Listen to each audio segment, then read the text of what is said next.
बिजली के बिल में 11 किस्म के टैक्स देता है, लेकिन जो सुप्रीम कोर्ट का जज है उसने ऑर्डर पास किया है कि जो मेरी तनख्वाह है वही रिटायरमेंट पर मेरी पेंशन होगी, वही रिटायरमेंट पर मेरी पेंशन होगी। और आपको बताइए उन्होंने ये ऑर्डर भी पास किया है कि उस पेंशन में से वो टैक्स एग्जेम्प्टेड होगा। ये कौन से जज साहब हैं सर? ये सुप्रीम कोर्ट के तमाम जजेस। माशाल्लाह। इस पे यूनानिमस बेंच बैठा। मैं आपको एक और दिलचस्प आदाद शुमार बताऊं, आप जरा इस पे स्टडी कर लें। पाकिस्तान में जो अभी पेंशन की इजाफा हुआ हुकूमत ने किया, तो आपको पता है जो सुप्रीम कोर्ट के जज थे उनकी पेंशन कितनी बढ़ी?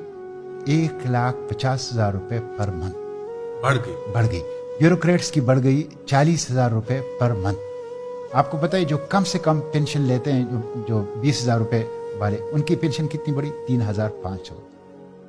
आपको पता है पाकिस्तान में जो कम से कम तनख्वाह है और ज्यादा से ज्यादा जो कम से कम पेंशन है और ज्यादा से ज्यादा पेंशन है, उसमें रेशो क्या है? 1:92। 1:92 यानी जो कम से कम पेंशन ले रहा है और जो ज्यादा से ज्यादा पेंशन ले रहा है वो 1:92। और आपको पता है बरतानिया में ये रेशो कितना है? 1:11। ये जुल्म का निजाम है, ये जुल्म का निजाम है यहाँ पे। यानी शाह से आगे शाह के बंदे वाली बात है। नहीं जी, यहाँ पे ब्रिटिश का निजाम हमने इतना आगे खींच दिया। यहाँ पे इतना मतलब ये है सिविल ब्यूरोक्रेसी, मिलिट्री ब्यूरोक्रेसी, जजेस, हुक्मरान, सियासतदान ये खा रहे हैं इस मुल्क को। आप अंदाजा नहीं कर सकते कि इस वक्त ये एक तो करप्शन है ना, वो तो मैं आता हूं, वो तो दूसरी बात है, वो तो इसके अलावा है।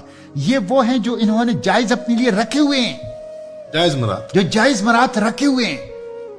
आप अंदाजा कर लें कि अभी उस दिन मैंने सेनेट में ये इशू उठाया था, 200 रिटायर्ड अफसरान ऐसे हैं सिविल मिलिट्री ब्यूरोक्रेसी के कि जो बैरून मुल्क हैं, रिटायरमेंट के बाद बैरून मुल्क गए हैं, और जिन्होंने कहा है कि हमें डॉलरों में पेंशन दी जाए, उनको डॉलरों में पेंशन दी जाती है। ये आर्टिकल 25 की भी खिलाफ वर्जी है और पेंशन रूल्स की भी खिलाफ वर्जी है।